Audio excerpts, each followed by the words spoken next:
दोस्तों आज की कहानी हमारे साथ शेयर की है मनोज जी ने, जो नागल गांव के रहने वाले हैं। मनोज जी बताते हैं कि उनकी जिंदगी में एक बहुत ही डरावनी और दिल दहला देने वाली घटना घटी थी, जिसमें उनकी जान जा सकती थी, मगर वो अपने सातिर दिमाग के चलते उस भौतिक घटना से बचकर निकल आए। आखिर क्या है उनकी ये पूरी सच्ची घटना, तो आइए जानते हैं उन्हीं के नज़रिए से। दोस्तों मैं मनोज छत्तीसगढ़ में एक छोटे से गांव नागल का रहने वाला हूँ। मैं पेशे से कैब ड्राइवर हूँ, यानी कि मैंने अपनी एक वैन ले रखी थी जिसे मैं खुद ही चलाया करता था। सब कुछ ठीक ठाक चल रहा था, मेरी कमाई भी ठीक ठाक ही हो जाती थी, जिस वजह से मैं अपने काम को डेली अंजाम देता। पर मेरे घर में एक रात जब मैं अपने पाँव पसारे खाट पर सो रहा था कि तभी दरवाजे पर ठक ठक की आवाज़ से मेरी आँख खुल गई। जब मैंने उठकर दरवाज़ा खोला तो सामने मन्नू आंखों में आंसू ले खड़ा था।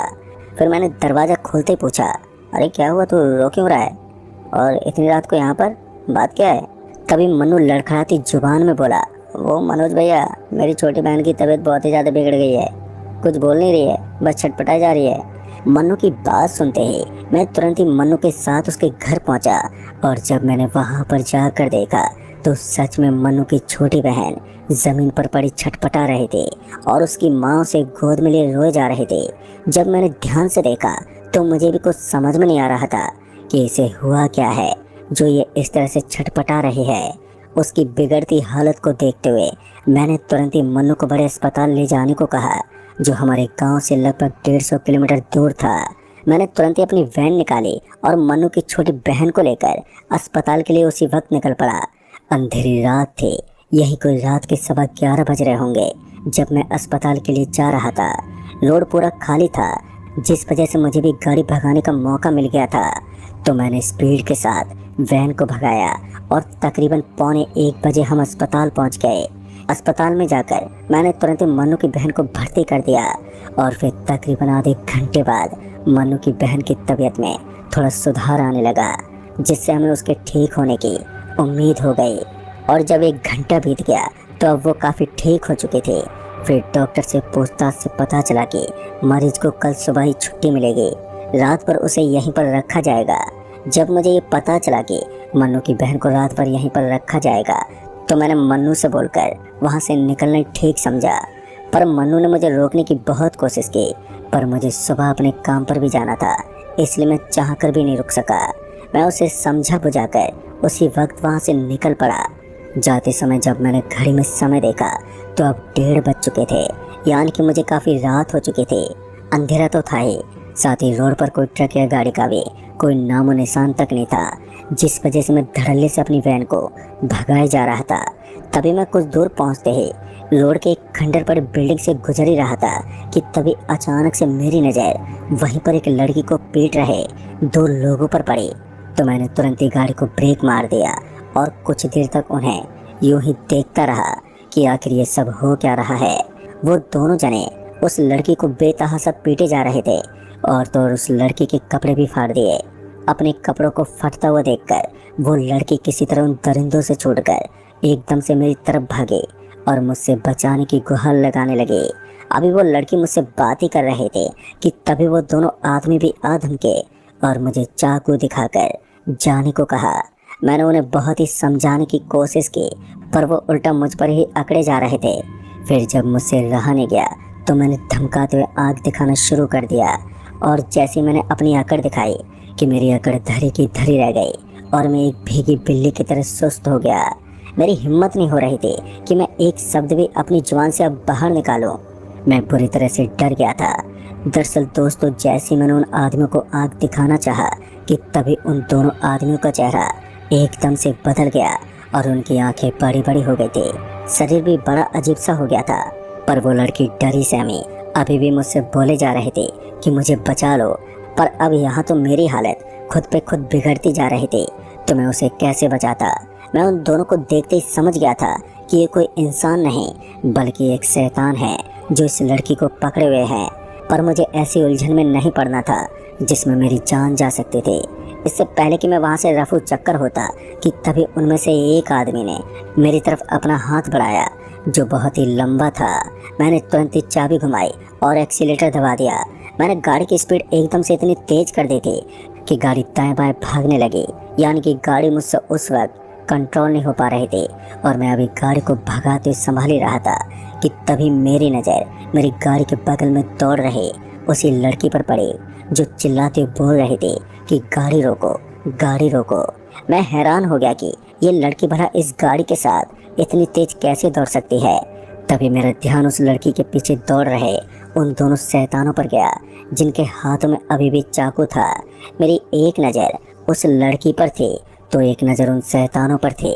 फिर इसी बीच मैंने देखा कि वो लड़की हवा में उठी हुई है, जिसे देखकर अब मैं और भी ज़्यादा डर गया था। दोस्तों, अब मैं समझ गया था कि ये सब आत्माएं हैं जो मुझे छल से अपने जाल में फंसाना चाहती है, पर उस वक्त मेरी कुछ भी समझ में नहीं आ रहा था कि मैं इनसे कैसे बचूं।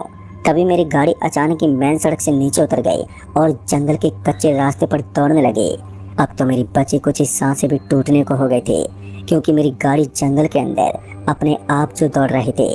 तभी मैंने गाड़ी से बाहर देखा तो अब वो आत्माएं मुझे कहीं भी दिखाई नहीं पड़ रही थी, यानी कि अब वो गायब हो चुकी थी। दोस्तों, इस वक्त मैं आपको बता नहीं सकता कि इस वक्त मुझ पर क्या बीत रही थी। एक तो जंगल में इतना अंधेरा था कि मुझे यहाँ का रास्ता कुछ भी समझ में नहीं आ रहा था कि मैं जा किधर रहा हूँ। मैंने गाड़ी के ब्रेक भी मारे पर गाड़ी के ब्रेक लगे ही नहीं। ऐसा लग रहा था जैसे कि वो फेल हो गए हों। अब कैसे रुकें, ये बात बिल्कुल भी मेरे समझ से बाहर थे। तभी मेरी गाड़ी अचानक एक पेड़ से जोर से टकराई और मेरा सर बुरी तरह से स्टीयरिंग में जाकर लगा, जिस वजह से मुझे तेज का चक्कर आ गया और मैं कुछ देर के लिए वहीं टिक गया। फिर जब मैं किसी तरह से शांत हुआ तो मैंने इधर उधर देखा तो पता नहीं चल रहा था कि मैं हूँ कहाँ पर, क्योंकि अंधेरा बहुत ही ज़्यादा था, जिस वजह से कुछ साफ साफ समझ में नहीं आ रहा था। फिर मैंने गाड़ी को स्टार्ट किया, पर शायद टक्कर लगने की वजह से गाड़ी में कोई खराबी आ गई थी, जिस वजह से गाड़ी स्टार्ट नहीं हो रही थी।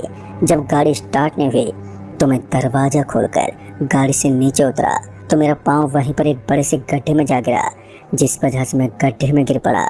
उस गड्ढे को देखकर ऐसा लग रहा था कि ये किसी की कब्र है। जब मुझे ये लगा कि किसी की कब्र है तो अब मेरी डर की कोई सीमा नहीं बची थी, क्योंकि अब मैं वहीं के जंगल के किसी कब्रिस्तान या फिर शमशान में खड़ा था। अभी मुझे ये पक्का करना था कि ये कौन सी जगह है। तो मैं उस गड्ढे से बाहर निकला और जब मैंने बाहर निकलकर इधर उधर देखा तो वो कोई कब्रिस्तान ही था जहाँ पर लोगों को दफनाया जाता है। पर मुझे अब वो आत्माएं कहीं भी नजर नहीं आ रही थी, जो मेरे लिए एक सुकून की बात थी। दोस्तों, अभी मैं इधर उधर देख ही रहा था कि उसी बीच किसी ने मेरे कंधे पर हाथ रख दिया और जब मैंने पीछे पलट कर देखा तो मेरे दिल में धक्सा हो गया, क्योंकि अभी कुछ देर पहले जहाँ मैं थोड़ा सुकून भरी सांसें ले रहा था तो अब वहाँ पर मेरी जान हलक में आ गई थी। दरअसल मेरे पीछे अब वही लड़की खड़ी थी जो अभी एक बहुत ही खौफनाक चेहरा लिए मेरे सामने थी। वो लड़की देखते ही पहले तो धीरे से मुस्कुराई और फिर उसकी वो भयानक मुस्कुराहट एक खौफनाक चीख में बदल गई। दरअसल वो लड़की मुझे देखते ही जोर जोर से चीखने चिल्लाने लगी। उसकी वो चीख इतनी भयानक थी कि मैंने तुरंत ही अपने कानों पर हाथ रख लिए। वो चीख मेरे कानों में तीर की तरह चुभ रही थी, जिस वजह से ये मेरे बर्दाश्त से बाहर था। इससे पहले कि वो लड़की मुझे कोई नुकसान पहुंचाती कि मेरे डगमगाते पैरों में ना जाने कहां से थोड़ी हिम्मत आ गई और मैं वहां से भागने लगा। पर मुझे ये मालूम नहीं था कि मैं किस तरफ जा रहा हूँ, क्योंकि उस वक्त अंधेरा अपनी चरम पर था, जिस वजह से मुझे कुछ ठीक से ज़्यादा दूर का दिखाई नहीं दे रहा था। मैं बस अपनी जान बचाने की खातिर बेतहाशा दौड़ता जा रहा था। तभी ना जाने कैसे मैं किसी से ज़ोर से टकरा गया और मैं दूर जाकर गिरा, पर मुझे समझ में नहीं आया कि मैं अभी अभी किस चीज़ से टकराया था। मैं यही सब देखने के लिए फिर से उठा और अपने चारों तरफ नज़र घुमाई तो मुझे आसपास कोई भी दिखाई नहीं दिया। जब मुझे कोई नहीं दिखा तो मैंने फिर से भागना शुरू कर दिया और फिर जब मैंने ध्यान दिया तो मैंने पाया कि मैं तो घूम फिर कर वापस उसी जगह पर आ गया हूँ, यानी कि जो अभी मैंने मेहनत की थी वो बेकार हो चुकी थी। मतलब कि अब मेरी जान पूरी तरह से खतरे में थी, क्योंकि मैं उस कब्रिस्तान से बाहर ही नहीं जा पा रहा था। दोस्तों, ये मेरी ज़िंदगी में पहली बार था जो मैं इस तरह की जगह पर फंस गया था। पहले ना ही तो मैंने ऐसी चीज़ों को देखा था और ना ही कभी महसूस किया था, पर आज मेरी बुरी किस्मत ने मुझे इन चीज़ों से रूबरू ही नहीं कराया, बल्कि मुझे मौत के मुंह में भी धकेल दिया था। पर मैं करता भी क्या, मुझे उस वक्त कुछ भी समझ में नहीं आ रहा था। मैंने अपने दिमाग के घोड़े भी दौड़ाए, पर सब कुछ बेकार था। अभी मैं इसी सोच विचार में था कि मैं यहाँ से बाहर कैसे निकलूं कि इसी बीच मेरा हाथ मेरी पैंट की जेब में गया। दरअसल मैं बीड़ी माचिस का शौकीन था, तो मैंने तुरंत ही माचिस निकाली और एक बीड़ी को सुलगा लिया। मैंने बड़े बूढ़ों से सुना था कि ज़्यादातर बुरी आत्माएं आग के सामने तुम्हारा कुछ नहीं कर सकती। अब ये बात सच थी या फिर झूठ, ये तो महज कुछ ही देर में पता चलने वाला था। खैर मैं बीड़ी में दम मारते हुए अब आगे की ओर बढ़ने लगा। पहले तो मुझे लगा कि शायद आग का कुछ तो असर हो रहा है, पर जैसे ही मैंने अपने कदम आगे की ओर बढ़ाए कि तभी मुझे वही लड़की सामने खड़ी दिखाई दी, जिस वजह से मैं एक बार फिर खौफजदा हो गया। उस लड़की को देखते मैं 2-3 कदम पीछे हटा ही था कि तभी मुझे अपने पीछे से हंसने की आवाज़ सुनाई दी। और फिर जब मैं पीछे पलटा तो मेरे तो पैर तले ज़मीन खिसक गई, यानी कि अब मैं उन बुरी आत्माओं के जाल में फंस गया था। तभी मैंने गौर किया कि वो सभी दूर खड़े मुझे घेरे खड़े हैं, पर मेरे पास आने की उनकी हिम्मत नहीं हो रही थी, क्योंकि मेरे हाथ में बीड़ी जो जल रही थी। मैं समझ गया था कि इस बीड़ी की वजह से ही ये अब मुझे छू तक नहीं पा रहे हैं। तभी वो चुड़ैल बुरी तरह से दूर से ही चीखने चिल्लाने लगी। इससे पहले वो मुझ पर हमला करते कि मेरा ध्यान वहीं पर पड़ी एक बड़ी सी पन्नी पर गया, और मैंने जल्दी से वो पन्नी उठाई और माचिस जलाकर उसमें आग जला दी और वहीं पर पड़ी एक मोटी सी लकड़ी में उस जलती पन्नी को लपेट लिया। पर वो ज़्यादा देर तक टिकी नहीं रह सकती थी, तो मैंने झट से अपनी कमीज निकाली और उस जलती पन्नी में लटकाकर उसे एक मशाल जैसा बना लिया। अब मैं उस मशाल को लेकर वहाँ से जाने लगा, पर वो शैतान मेरे पास नहीं आ रहे थे। मैं बस चलता गया और सीधे मेन रोड पर पहुँचा, पर मुझे अभी भी वहाँ पर कोई भी गाड़ी या वाहन दिखाई नहीं दे रहा था जो मुझे लिफ्ट दे सके। पर मैं उस जलती मशाल को लेकर आगे की तरफ बढ़ता रहा। फिर कुछ देर के बाद मुझे एक ट्रैक्टर वाला दिखा, जिस पर 2 से 3 लोग सवार थे, यानी कि वो शायद कहीं से माल को डिलीवरी करके आ रहे थे। मैंने तुरंत ही उन लोगों को हाथ दिया और मिन्नतें करके मैं उस ट्रैक्टर में सवार हो गया। फिर घर पहुंचते पहुंचते मुझे भी सुबह हो गई, और जब मैं घर पहुंच गया तो मैंने भी एक चैन की सांस ली। फिर मैं कुछ लोगों को अपने साथ लेकर उस जगह पर पहुंचा जहां पर मेरी वैन खड़ी थी। पर हैरान की बात तो दोस्तों ये थी कि वहां पर मेरी वैन तो थी, मगर रात के वक्त मुझे जो कब्रिस्तान यहाँ पर दिखा था, पर अब वो वहाँ पर बिल्कुल भी मौजूद नहीं था। ना ही तो वहाँ पर कोई गड्ढा था और ना ही तो कोई कब्र बनी हुई थी। वो जगह पूरी नॉर्मल और झाड़ियों से घिरी हुई थी। पर पता नहीं रात के वक्त मैंने क्या क्या देखा, ये तो बस मैं ही जानता हूँ। लेकिन जब लोगों से पूछताछ की तो मुझे इन सभी चीज़ों के बारे में वैसा कुछ भी मालूम नहीं चला। पता नहीं वो क्या था, ये तो मैं आज तक नहीं जान पाया। पर उस खौफनाक घटना ने मेरे जहन में अपनी एक तस्वीर छाप दी है। खैर उस वक्त मैं अपनी गाड़ी को सही सलामत अपने घर ले आया, और उस रात के बाद मैं कभी भी अब रात में ड्राइविंग का काम नहीं करता। पर आज मैं अब एक कंपनी में काम करता हूँ जहाँ मुझे अच्छी खासी सैलरी मिल जाती है। तो दोस्तों इस कहानी में बस इतना ही। कहानी आपको पसंद आई हो तो वीडियो को लाइक शेयर ज़रूर कर दें, और साथ ही हमें नीचे